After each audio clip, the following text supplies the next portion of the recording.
También las quiero invitar a mi página, Mi Amor por Escocia. Y bueno, comenzamos a leer. Son capítulos muy fuertes. Así que bueno, empezamos. El festín de los cuervos.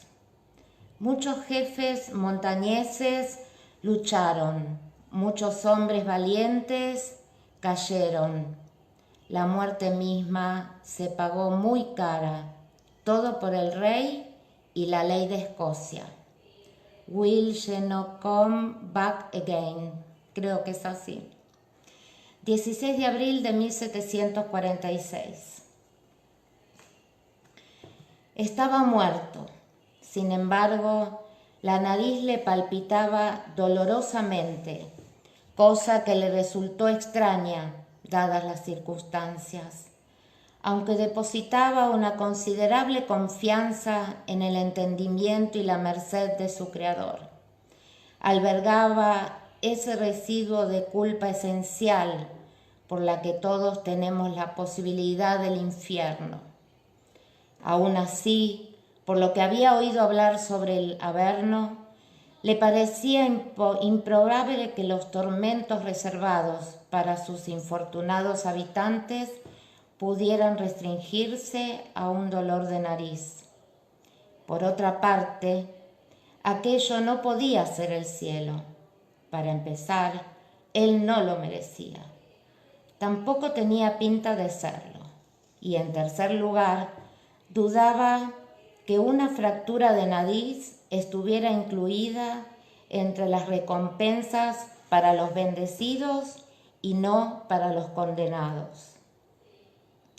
Si bien se había imaginado siempre el purgatorio como un sitio gris, las vagas luces rojizas que lo ocultaban todo le parecían adecuadas.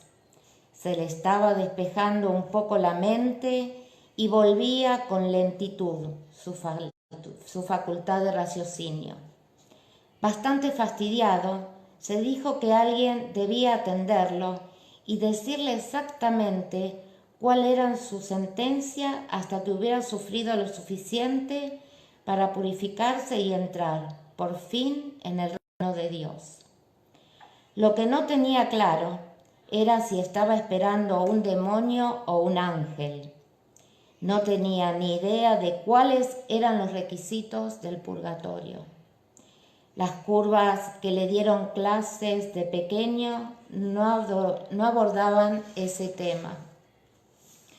Mientras esperaba, comenzó a hacer inventario de cualquier otro tormento que se le exigiera soportar. Tenía numerosos cortes, chichones y cardenales aquí y allá. Estaba casi seguro de haberse fracturado otra vez el dedo anular derecho. Era difícil protegerlo por el modo en que se sobresalía, con la articulación anquilosada, pero nada de eso era tan malo. ¿Qué más? Claire. El nombre le apuñaló el corazón con el dolor más atroz que su cuerpo hubiera soportado hasta entonces. De haber seguido teniendo cuerpo, estaba convencido de que esto habría duplicado la agonía. Cuando la envió de vuelta al círculo de piedras, ya sabía que se sentiría así. La angustia existencial era el sentimiento habitual en el purgatorio, y él ya suponía que el dolor por la separación sería su mayor castigo. Suficiente, pensó, para expiar todo lo que había hecho, incluyendo el asesinato y la traición. Ignoraba si a la gente del purgatorio se le permitía rezar, pero igualmente lo intentó. Señor, oró, que ella esté a salvo, ella y la criatura. Estaba seguro de que Claire habría llegado al círculo de embarazo. Aún era ligera de piernas y terca como ninguna otra mujer que conociese. Pero si había logrado efectuar la peligrosa transición, al lugar del que había venido, deslizándose precariamente por los misteriosos estratos que yacían entre el entonces y el ahora, indefensa en el abrazo de la roca. No lo sabría jamás. El mero hecho de pensarlo bastó para hacerle olvidar hasta el palpitar de la nariz. Al reanudar su interrumpido de males físicos, lo afligió más de lo habitual descubrir que parecía faltarle la pierna izquierda. La sensación se cortaba en la cadera con una serie de aguijonazos que le hacían cosquillas en la articulación. Suponía que la recuperaría a su debido tiempo, ya fuera cuando llegara al cielo o por lo menos el día del juicio final. A fin de cuentas, su cuñado Ian se las arreglaba muy bien con la estaca de madera que reemplazaba su pierna perdida. Con todo aquello hirió su vanidad. Ahí estaba la cosa, un castigo destinado a curarlo del pecado de vanidad. Apretó mentalmente las mandíbulas, decidió aceptar lo que viniera con fortaleza y con tanta humildad como fuese posible. Aún así, no pudo evitar alargar una mano exploratoria, o lo que fuera que estaba usando como mano, para ver dónde terminaba ahora el miembro. La mano chocó con algo duro. Los dedos se enredaron en pelo húmedo y enmarañado. Se incorporó de golpe y con algún esfuerzo rompió la capa de sangre seca que le sellaba los párpados. La memoria volvió en un torrente, haciéndole gruñir en voz alta. Se había equivocado. Estaba en el infierno, sí, pero por desgracia Jamie Fraser no estaba muerto, después de todo. Tenía el cuerpo de un hombre cruzado sobre el suyo. El peso muerto le aplastaba la pierna izquierda, lo que explicaba la ausencia de sensibilidad. La cabeza pesada como una bala de cañón descansaba boca abajo sobre su abdomen. El pelo apelmazado caía, oscuro, sobre el lienzo mojado de su camisa. Dio un tirón brusco, presa del pánico. La cabeza rodó de costado hasta su regazo y un ojo entreabierto miró cegado hacia arriba, tras los protectores mechones de pelo. Era Jonathan Randall. Su fina chaqueta roja de capitán estaba tan oscurecida por la humedad que parecía casi negra. Jamie hizo un torpe esfuerzo por apartar el cadáver, pero se descubrió asombrosamente débil. Su mano se estiró sin fuerzas contra el hombro de Randall. El codo del otro brazo cedió de súbito cuando trató de apoyarse. Estaba otra vez tumbado de espaldas, con el cielo gris de la nevisca vertiginosamente arremolinado en lo alto. La cabeza de Jonathan Randall se movía de forma obscena en su vientre, hacia arriba y hacia abajo, al compás de sus jadeos. Presionó con las manos el suelo pantanoso. El agua se elevó entre sus dedos, fría, empapando la parte posterior de su camisa, y se retorció hacia un lado. El calor había quedado atrapado entre ellos, y cuando se fue liberando poco a poco del peso de aquel cuerpo sin vida, la gélida lluvia azotó su carne expuesta con la potencia de un golpe, y se estremeció con violencia al sentir el repentino abrazo del frío. Mientras se debatía en el suelo, los pliegues arrugados de su manta escocesa, le llegaron sonidos por encima del ulular del viento de abril, gritos lejanos y gemidos como un reclamo de fantasmas en el viento, y por encima de todo, el bullicioso graznido de los cuerpos, docenas de cuervos a juzgar por el ruido. Aquello era extraño, pensó difusamente. Las aves no volaban con semejante tormenta. Con un esfuerzo final, logró liberar la manta de su cuerpo y se cubrió con torpeza. Al estirarse para cubrir las piernas, vio que tenía la falda y la pierna izquierda empapadas de sangre. El espectáculo no lo afligió.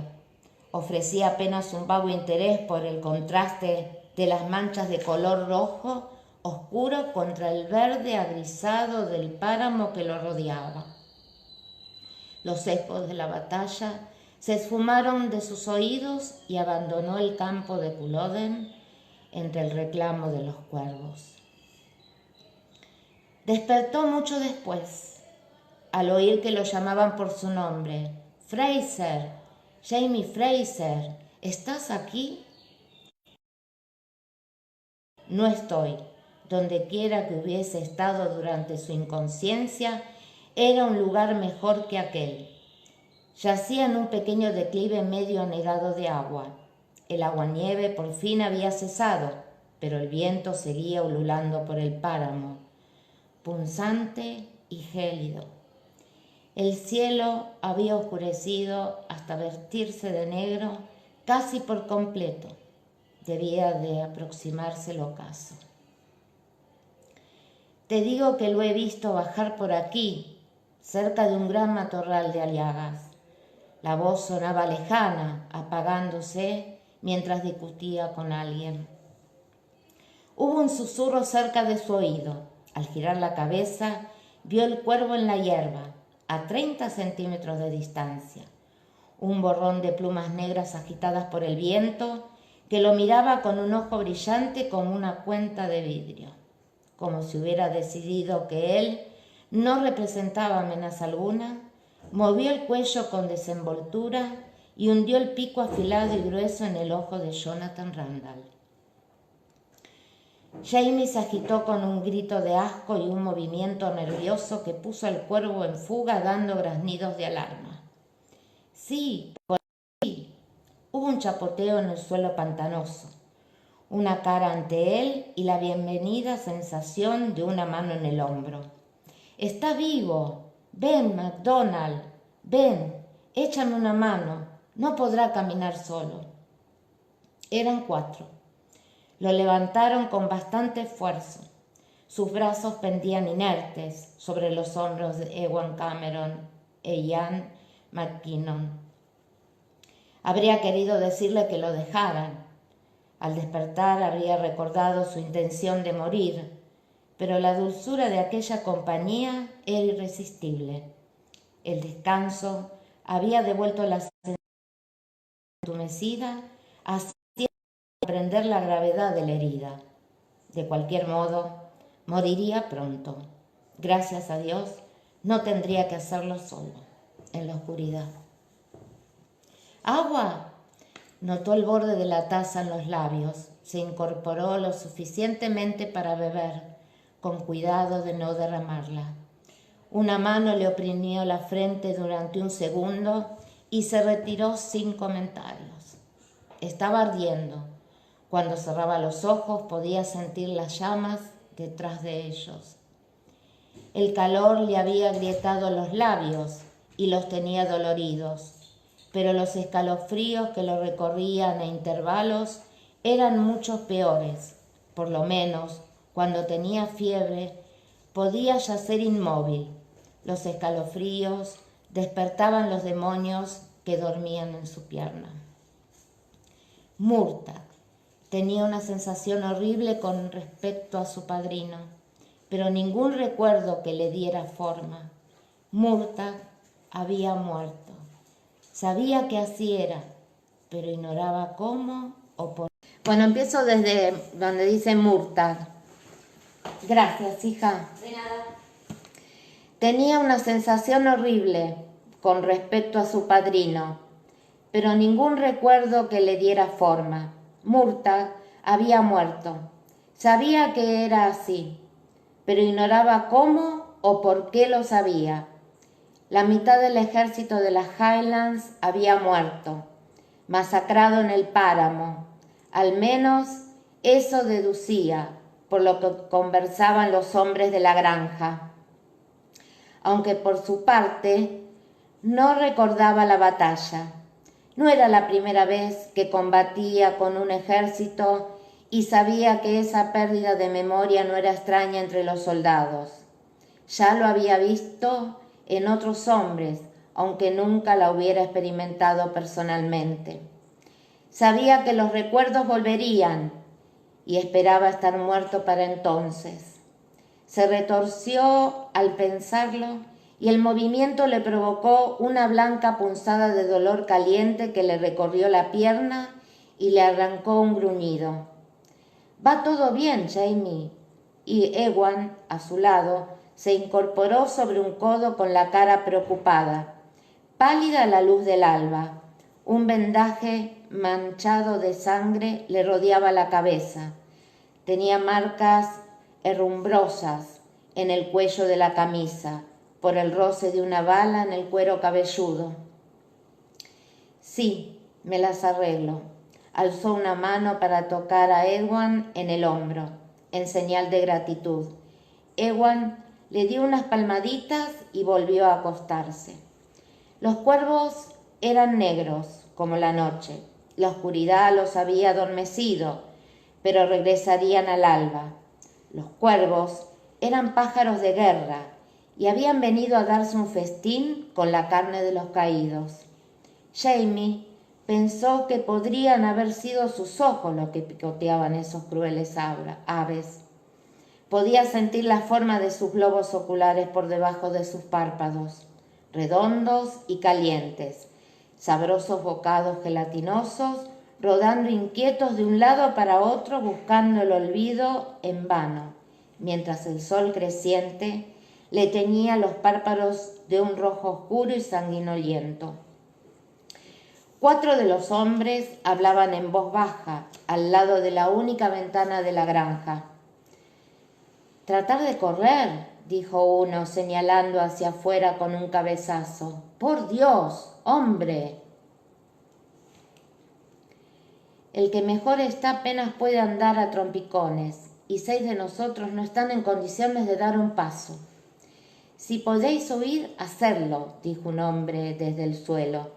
Señaló con una mueca su propia pierna, envuelta en los restos de una colcha andrajosa. «No os quedéis por nosotros». Duncan MacDonald se apartó de la ventana con una sonrisa lúgubre, meneando la cabeza. La luz de la ventana recordaba los rasgos rudos de su rostro, acentuando las arrugas de la fatiga. «No, esperemos», dijo. «Para empezar, los ingleses pululan como piojos por aquí. Desde la ventana se los ve en bandadas. En estos momentos, nadie podría escapar entero de Drumosui. Ni siquiera los que huyeron ayer del campo de batalla podrán llegar lejos», intervino McKinnon con suavidad. «¿No oísteis las tropas inglesas que pasaban por la noche a marcha forzada? ¿Creéis que les costaría mucho capturar a nuestro miserable grupo?» Ante eso no hubo respuesta. Todos la conocían demasiado bien.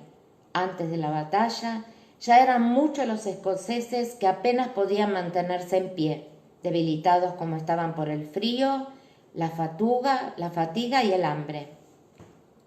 Jamie volvió la cara a la pared, rezando porque sus hombres hubieran partido con tiempo suficiente.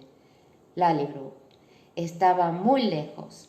Si lograban distanciarse bastante de Culloden, era imprescindible que los atraparan. Sin embargo, Claire le había dicho que las tropas de Cumberland asolarían las Highlands, adentrándose mucho por su sed de venganza. Esta vez, al pensar en ella, solo sintió una oleada de terrible nostalgia. Dios, tenerla allí, sentir sus manos curándole las heridas, refugiar la cabeza en su regazo, pero ella se había ido. Estaba a 200 años de distancia. «Gracias, Señor». Las lágrimas le gotearon lentamente entre los párpados cerrados y el pesar del dolor que sintió al moverse Se puso de lado para que los demás no se dieran cuenta. Señor, que esté a salvo, rezó, ella y la criatura. A media tarde, el aire se cargó súbitamente de olor a quemado. Entraba por la ventana sin vidrios, más denso que el humo de pólvora negra. Picante, con un deje vagamente horrible porque recordaba a la carne asada. «Están quemando a los muertos», dijo MacDonald.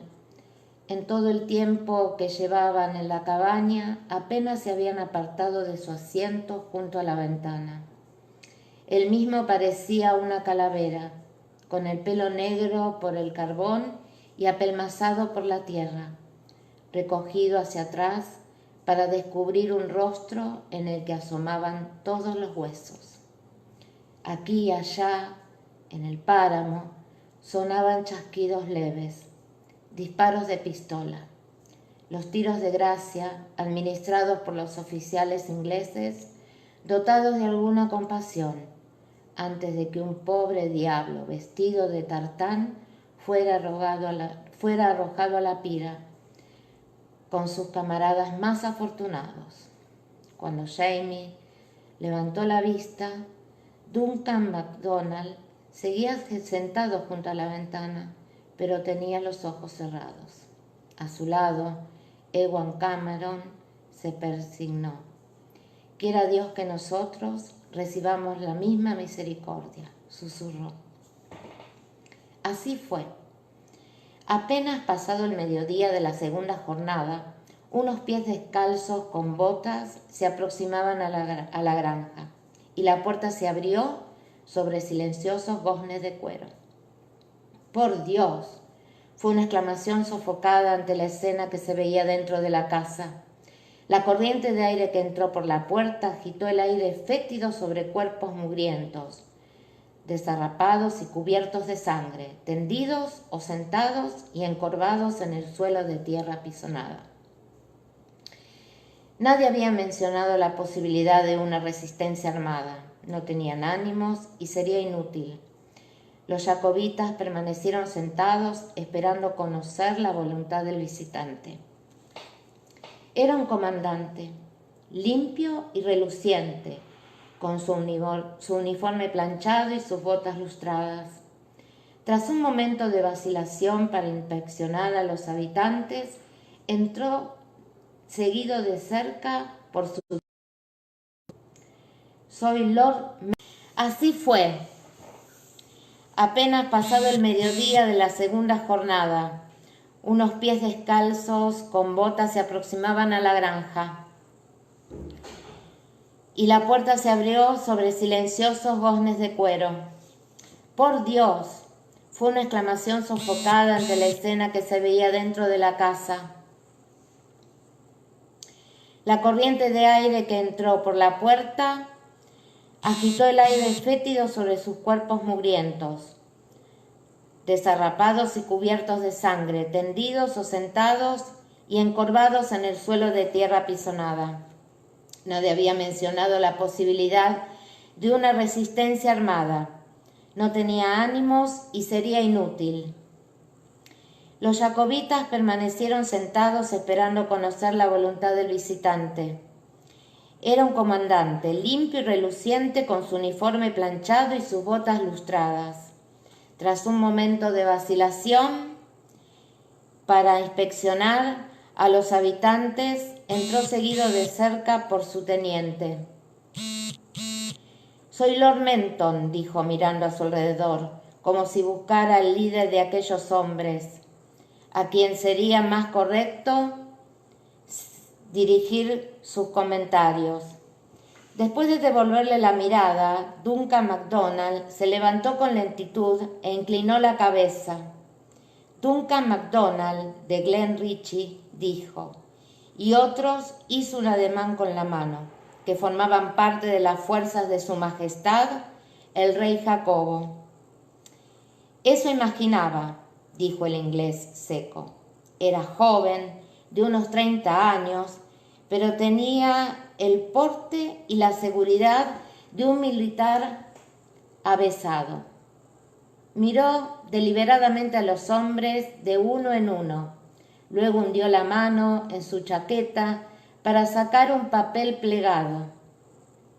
«Aquí tengo una orden de su gracia, el duque de Cumberland», dijo, autorizando la ejecución inmediata de cualquier hombre que haya participado en la traidora rebelión que acaba de terminar. Recorrió una vez más con la vista los confines de la cabaña. ¿Hay aquí alguno que se proclame inocente de traición? Hubo un levísimo aliento de risa entre los escoceses. ¿Inocentes?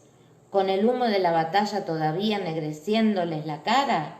¿Allí, al borde del matadero? No, milord, dijo MacDonald, con una ligera sonrisa en los labios. Traidores todos. ¿Se nos va a ahorcar, pues? Melton contrajo la cara en una pequeña mueca de disgusto. Luego volvió a su gesto imperturbable. Era un hombre liviano, de huesos finos, a pesar de lo cual llevaba bien la autoridad. «Serán fusilados», dijo. «Tienen una hora para prepararse». Vacilando miró a su teniente como si temiera parecer demasiado generoso ante el subordinado, pero continuó. «Si alguno de ustedes desea útiles de escritura para redactar una carta, los atenderá el escribiente de mi compañía». Después de saludar brevemente a MacDonald con la cabeza, giró sobre los talones y se retiró. Fue una hora lúgubre. Unos pocos aprovecharon el ofrecimiento de pluma y tinta y se pusieron a gabaratear con tenacidad, sujetando sus papeles contra la inclinada chimenea de madera, a falta de una superficie más firme sobre la que poder escribir. Otros oraban en silencio o se limitaban a esperar sin levantarse.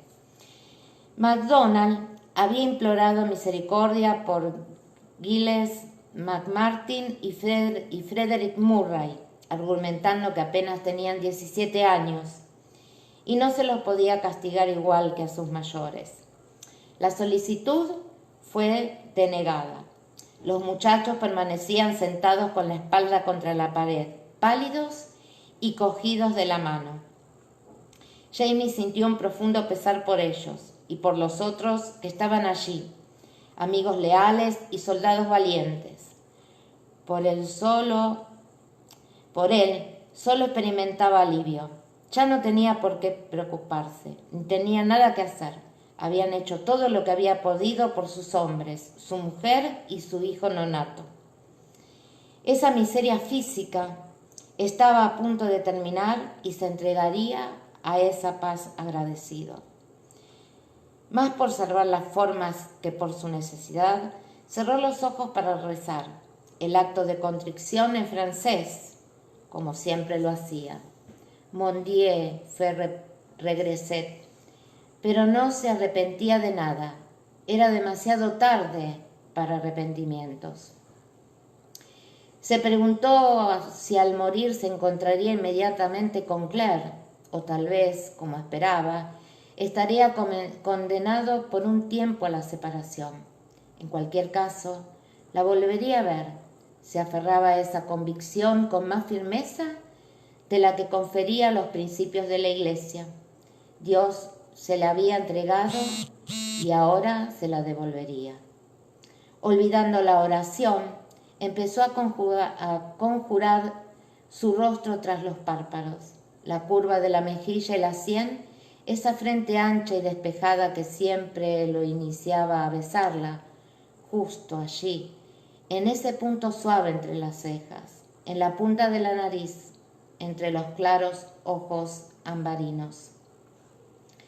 Centró toda su atención en la forma de su boca y se imaginó con todo detalle la generosa y dulce curvatura de sus labios, su sabor, el tacto, el placer que encontraba en ellos, los sentidos de las oraciones, el gabarateo de las plumas y los suaves y entrecortados sollozos de Giles McMartin abandonaron sus oídos. A media tarde regresó Melton, esta vez seguido por 6 soldados. además del teniente y el escribiente. Una vez más se detuvo en el umbral de la puerta, pero MacDonald se levantó antes de que pudiera decir nada. «Yo seré el primero», dijo, y cruzó la cabaña con paso firme. Sin embargo, cuando inclinó la cabeza para cruzar la puerta, Lord Melton le apoyó una mano en la manga.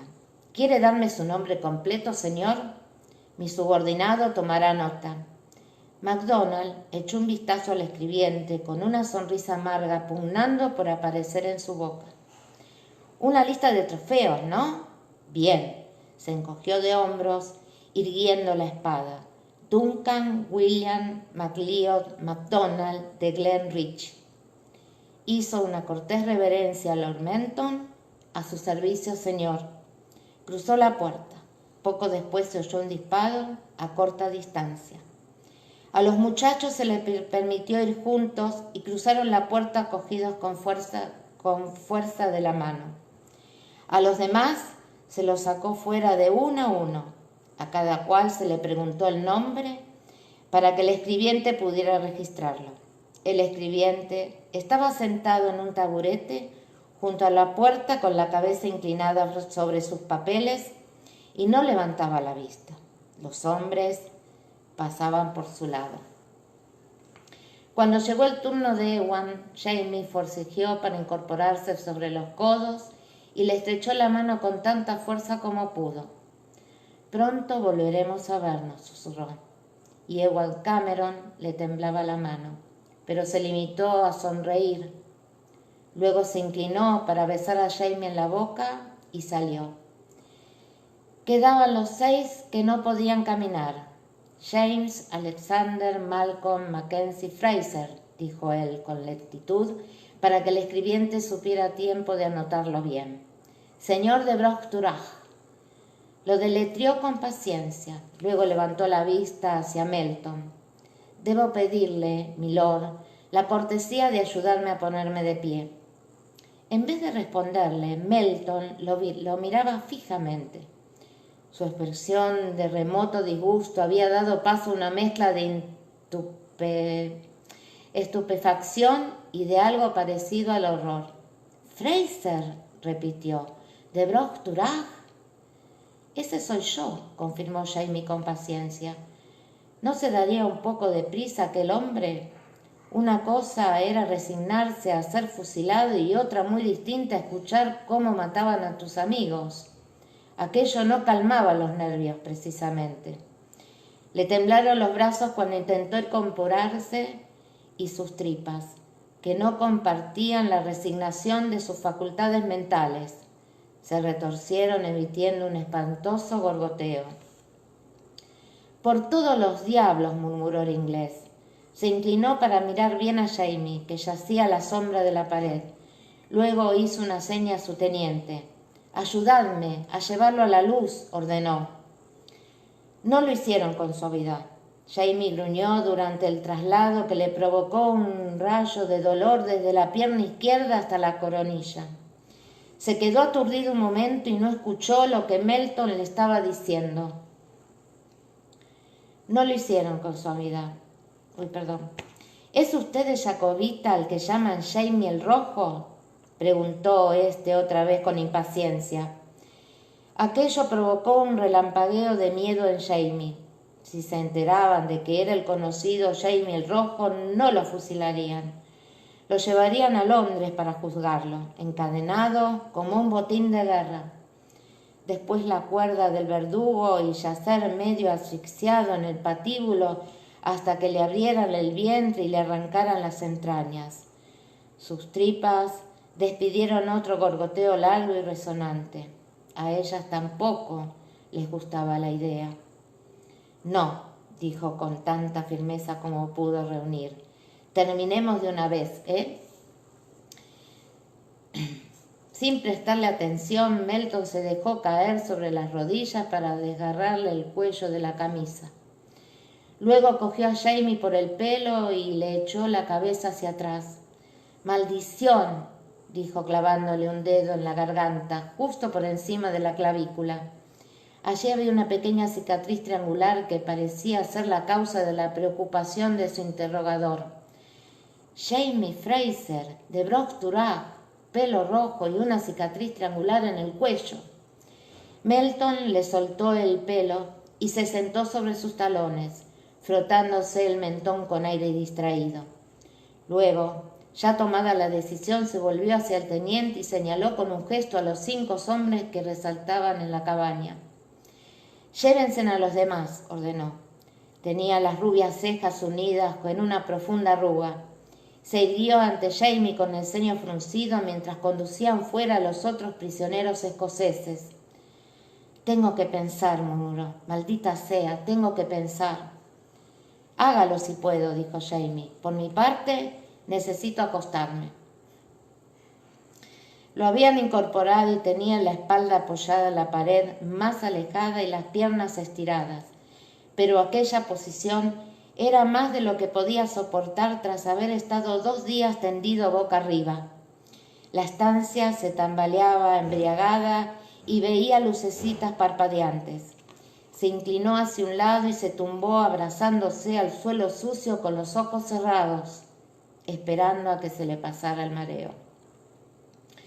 Melton murmuraba por lo bajo y Jamie no llegó a distinguir las palabras. De todas formas, y en cualquier caso, no le interesaban mucho. Así, sentado a la luz del sol, se había visto la pierna con claridad por primera vez. Estaba casi seguro de que no viviría lo suficiente para que lo ahorcaran. El rojo intenso de la inflamación se extendía desde la mitad del muslo hacia arriba, mucho más visible que las manchas de sangre seca. La herida sí estaba purulenta. Como ya había disminuido el hedor de los otros hombres, le era posible percibir el olor dulzón del pus. De cualquier modo, una rápida bala en la cabeza parecía 1000 veces preferible al dolor y al delirio de la muerte causada por la infección. «¿Oirás el disparo?», se preguntó, y se adormeció, con la tierra fresca bajo la mejilla ardiente, delicada y reconfortante como el pecho de una madre. En verdad no estaba dormido, sido adormilado por el sopor de la fiebre, pero la voz de Melton, en su oído, lo espabiló bruscamente. «Gray», dijo la voz, «John William Gray. ¿Recuerdas ese nombre?» «No», dijo él, desorientado por el sueño y la fiebre. «Mira, mátame o vete. ¿Quieres? Estoy enfermo». Cerca de Carrashirrick, la voz de Melton lo acicateaba con impaciencia. «Un jovencito, un muchacho rubio de unos 16 años, lo encontraste en el bosque». Jamie visqueó hacia su torturador. La fiebre le distorsionaba la visión, pero le pareció ver algo vagamente familiar en aquel rostro de finos huesos y ojos grandes, casi de niña. «Ah», dijo, rescatando una cara de entre el raudal de imágenes que se le remodelaba sin orden ni concierto en su cerebro. «El chiquito que trató de matarme. Sí, lo recuerdo». Cerró los ojos de nuevo. Debido a la fiebre, una sensación parecida a fundirse con otra. Le había roto el brazo a John William Gray. El recuerdo del delicado hueso bajo su mano se convirtió en el antebrazo de Claire. Al arrancarla de entre las piedras, la brisa fresca y brumosa le acarició la cara con los dedos de Claire. «Despierta, maldito seas». La cabeza se le balanceó sobre el cuello. Melton lo sacudía con impaciencia. «Escúcheme». Jamie abrió los ojos fatigado. «¿Sí? John William Gray es mi hermano», dijo Melton. «Él me habló de su encuentro contigo. Le perdonaste la vida y te hizo una promesa. ¿Es cierto?». Con gran esfuerzo, Jamie hizo retroceder su mente. Había encontrado al chico 2 días antes de la primera batalla de la rebelión en la victoria escocesa de Prestonpans. Los 6 meses transcurridos desde entonces parecían un vago abismo por las muchas cosas que habían sucedido en aquel tiempo. Lo recuerdo, sí. Prometió matarme. No me molestaría que lo hicieras por él. Se le estaban cayendo los párpados otra vez. Debía permanecer despierto para que lo fusilara. Dijo que tenía una deuda de honor contigo. Y es cierto. Melton se levantó sacudiéndose las rodilleras de los pantalones de montar y se volvió hacia el teniente para que observaba el interrogatorio con evidente desconcierto. ¡Qué situación tan malhadada, Wallace! Este jacobista es famoso. ¿No ha oído usted hablar de Jamie el Rojo, el que figura en los carteles? El teniente asistió mirando con curiosidad la silueta desalineada que yacía a sus pies sobre el polvo. Melton sonrió con amargura. No, ahora no parece tan peligroso, ¿verdad? Pero aún así es Jamie Fraser, el Rojo. A su gracia le causaría un enorme placer enterarse de que tenemos a un prisionero tan ilustre. Aún no han hallado a Carlos Estuardo, pero unos cuantos jacobitas conocidos serán igualmente gratos para las turbas de Tower Hill. ¿Debo enviar un mensaje a su gracia? El teniente alargó la mano hacia la caja de los mensajes. ¡No! Melton giró en redondo, fulminando con la mirada a su prisionero. Ahí está el problema. Aparte de ser excelente carne de patíbulo, esta ruina cochambrosa es también el hombre que capturó al menor de mis hermanos cerca de Preston, y en vez de matarlo, que era lo que el crío merecía, le perdonó la vida y lo devolvió a sus compañeros. De ese modo, añadió entre dientes, mi familia contrajo una maldita deuda de honor. Dios mío, dijo el teniente, así que no puede usted entregarlo a su gracia después de todo. No, maldita sea. No puedo siquiera fusilar a este cretino sin faltar al juramento de mi hermano. El prisionero abrió los ojos. Puede faltar a él. No se lo diré a nadie, sugirió, y volvió a cerrarlo rápidamente. ¡Cállate! Ya perdimos por completo los estribos. Melton pateó al prisionero, que lanzó un quejido ante el impacto, pero no dijo nada más. Podríamos fusilarlo bajo un nombre supuesto, sugirió el teniente para ayudar. Lord Melton lanzó a su asistente una mirada de fulminante desdén. Luego echó un vistazo a la ventana para calcular la hora. Dentro de 3 horas habrá oscurecido. Supervisaré el entierro de los otros ejecutados. Busque usted una carreta pequeña y haga que lo llenen de heno. Consiga un carretero. Elija a una persona discreta, Wallace, es decir, sobornable, que esté aquí con el vehículo en cuanto oscurezca. Sí, señor. Señor, ¿qué hacemos con el prisionero? El teniente señaló con timidez el cuerpo tendido en el suelo. ¿Qué hacemos con él? Repitió Melton brusco. Débil como está, no pueda siquiera arrastrarse, mucho menos caminar. No irá a ninguna parte, al menos hasta que llegue la carreta. ¿Carreta? El prisionero mostraba señales de vida. De hecho, bajo el estímulo de la agitación, había logrado incorporarse sobre un codo. Sus ojos azules inyectados en sangre brillaron alarmados por entre las puntas de su apelmazado pelo rojo. ¿A dónde me envías?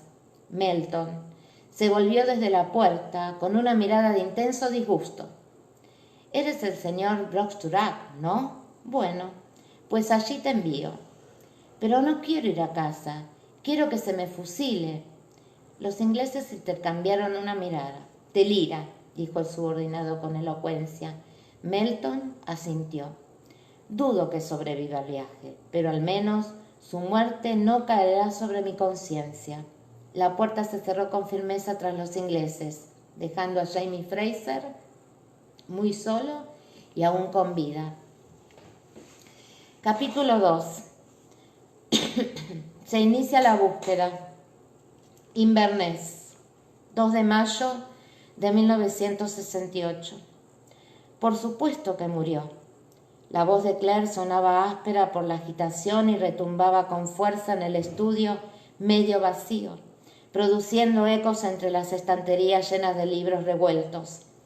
Estaba apoyada en la pared, revestida de corcho, como una prisionera que esperaba al pelotón de fusilamiento, mirando alternativamente a su hija y a Roger Wakefield. No creo. Roger se sentía terriblemente cansado. Después de frotarse la cara con una mano, recogió del escritorio una carpeta que contenía toda la investigación que había hecho desde que Claire y su hija le pidieron ayuda 3 semanas atrás. Abrió la carpeta y hojeó muy despacio el contenido. Los jacobitas de Culloden, el alzamiento de 1745, los valientes escoceses que se habían agrupado bajo el estandarte de Carlos Estuardo, el príncipe, atravesando Escocia como una espada flamígera, solo para caer en la ruina y la derrota contra el duque de Cumberland, en el páramo gris de Culloden. «Toma», dijo retirando varias páginas cosidas. La arcaica escritura parecía extraña en la nitidez de la fotocopia. «Aquí tienes la nómina del regimiento de Lovat». Tendió las hojas a Claire, pero fue Brianna, su hija, quien las cogió y comenzó a volver las páginas con una leve arruga entre las cejas rojizas. «Lee este encabezamiento», dijo Roger, «donde dice oficiales». «Está bien, oficiales», leyó ella en voz alta. «Simón, amo de Lovat». «El joven zorro», interrumpió Roger, «el hijo de Lovat, y 5 nombres más, ¿no?» Brianna lo miró enarcando una ceja, pero continuó con la lectura. «William Criswell Fraser, teniente. George Damer Fraser Shaw, capitán. Duncan Joseph Fraser, teniente. Bayard Murray Fraser, comandante». Hizo una pausa para tragar saliva antes de leer el último nombre. «James Alexander Malcolm Mackenzie Fraser, capitán». Bajó los papeles algo pálida. «Mi padre». Claire se le acercó para estrecharle el brazo. Ella también estaba pálida. «Sí», le dijo a Roger. «Sé que fue a Culloden. Cuando me dejó allí, en el círculo de piedras, pensaba volver al campo de Culloden para rescatar a sus hombres que estaban con Carlos Estuardo. Y sabemos que lo hizo». Señaló con la cabeza la carpeta del escritorio. Limpia e inocente la superficie de papel manila a la luz de la lámpara. «Tú hallaste sus nombres, pero Jamie». Pronunciar el nombre en voz alta parecía conmoverla. Cerró los labios con fuerza. Ahora le tocaba a Brianna dar apoyo a su madre. «Has dicho que tenía intención de regresar». Sus ojos, alentadores, de un luz azul oscuro, estaban fijos en la cara de Claire. Quería sacar a sus hombres del campo y luego volver a la batalla. La madre asintió recobrándose un poco. Sabía que no eran muchas las posibilidades de escapar. Si lo atrapaban los ingleses, dijo que prefería morir en combate. Esa era su intención. Se volvió hacia Roger. Sus ojos ambimarinos eran inquietantes. Parecían ojos de halcón, como si ella pudiera ver mucho más lejos que la mayoría.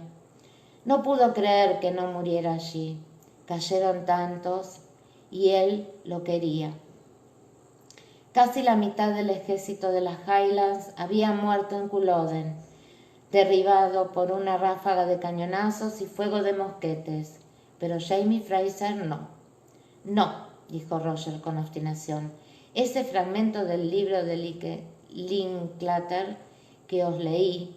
Alargó la mano hacia un volumen blanco titulado «El príncipe de los brezales».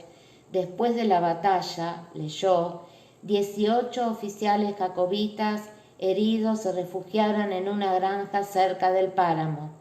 Allí penaron durante 2 días con las heridas sin curar.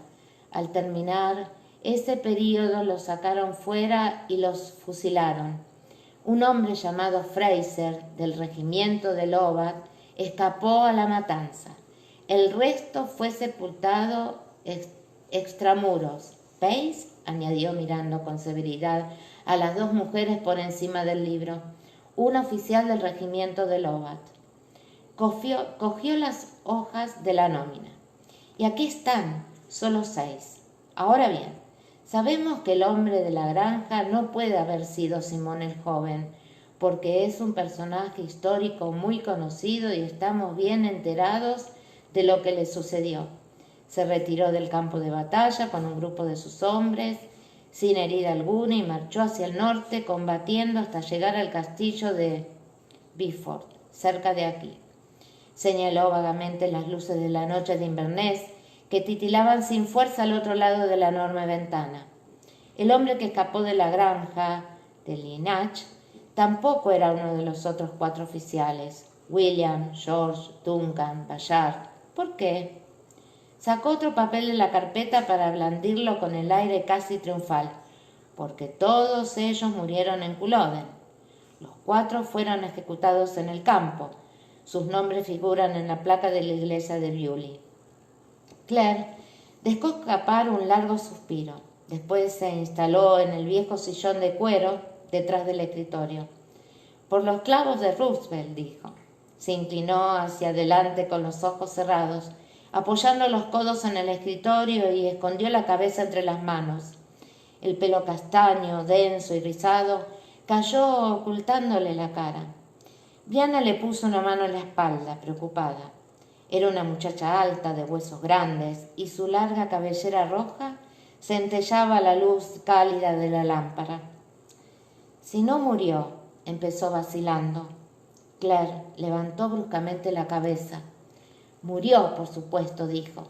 Tenía la cara tensa, con pequeñas arrugas visibles alrededor de los ojos. Por Dios, han pasado 200 años. Muriera en Culloden o no, ya no existe. Ante la vehemencia de su madre, Brianna dio un paso atrás y bajó la cabeza. El pelo rojo como el de su padre quedó colgando junto a la mejilla. Supongo que sí, murmuró. Roger notó que estaba conteniendo las lágrimas. Había una explicación, enterarse en tan poco tiempo de que primero el hombre al que le había amado y llamado papá toda su vida no era su padre. Segundo, que su verdadero padre era un escocés que vivió en las Highlands 200 años atrás. Y tercero, que con toda probabilidad había aparecido de alguna manera horrible, inconcebiblemente lejos de la esposa y de la hija por quienes se había sacrificado. Eso desquiciaba a cualquiera, se dijo Roger. Se acercó a Brianna para tocarle el brazo. Ella le lanzó una breve y distraída mirada mientras trataba de sonreír a Roger, que la rodeó con los brazos. E incluso, a pesar de la lástima que sentía por el dolor de la muchacha, no pudo evitar pensar en la maravillosa sensación que le provocó abrazar su cuerpo cálido, suave y tierno al mismo tiempo. Claire seguía sentada ante el escritorio inmóvil. Los amarillos ojos de halcón tenían ahora un color más suave, por la lejanía del recuerdo. Descansan mirando sin ver la pared oriental del estudio, aún cubierta desde el suelo hasta el techo de notas y recuerdos dejados por el reverendo Wakefield, el difunto padre del adoptivo de Roger. Roger también clavó los ojos en la pared y vio la invitación a la reunión anual enviada por la Sociedad de la Rosa Blanca. Aquellas almas entusiastas y excéntricas que seguían apoyando la causa de la independencia escocesa y se reunían para rendir un nostálgico triunfo a Carlos Estuardo y a los héroes de las Highlands que le dieron su apoyo. El historiador carraspeó un poco. Sí, Jamie Fraser no murió en Culloden, dijo. Es probable que murieran poco después. Claire lo miró de frente. La serenidad había vuelto a sus ojos color miel. Tú no tienes ni idea de lo que fue aquello. En las Highlands había hambruna. Los hombres que fueron a la batalla llevaban varios días sin comer. Él estaba herido, eso lo sabemos. Aun si se escapó, No había nadie que lo atendiera. La voz se le rompió al decirlo. En la actualidad era médico. Por aquel entonces, 20 años atrás, al salir del círculo de las piedras para encontrar su destino junto a Jamie, Alexander, Malcolm, Mackenzie Fraser, era curandera. Roger era muy consciente de las dos presencias, la muchacha alta y trémula que tenía entre los brazos y la mujer del escritorio, tan quieta y serena. Había viajado a través de las piedras, a través del tiempo.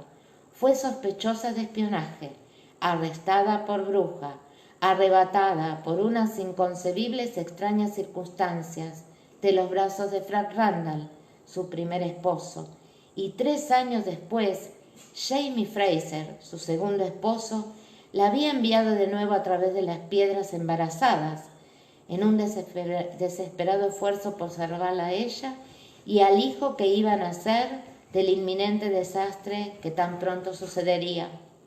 Sin duda alguna, pensó, la mujer había pasado por muchas cosas, pero Roger era historiador.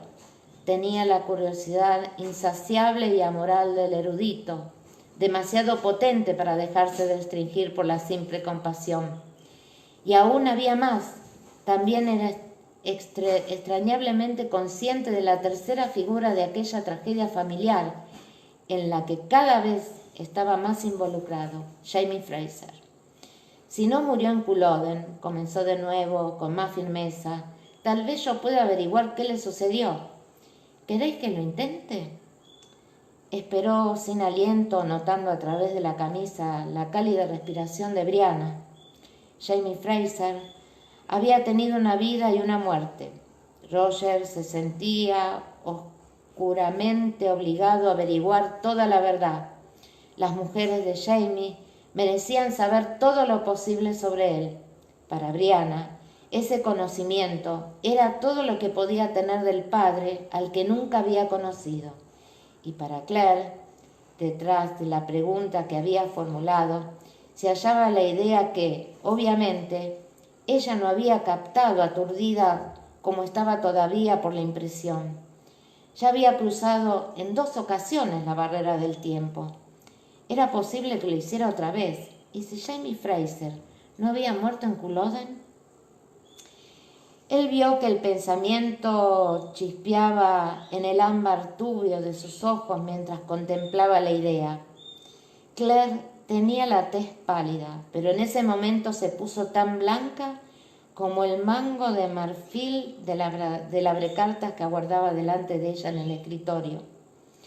Lo rodeó con los dedos y apretó hasta que despuntaron sus huesos nudillos.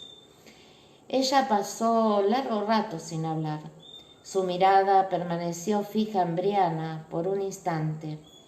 Luego volvió a la cara de Roger. Sí, dijo con un susurro tan suave que él apenas pudo oírla. Sí, averígualo por mí. Por favor, averígualo. Bueno, chicas, terminamos esta lectura con interrupciones. Ahora voy a poner el hashtag, así lo pueden ubicar. Gracias por el aguante, gracias por todo y bueno, por todos los caídos en el páramo de Culloden.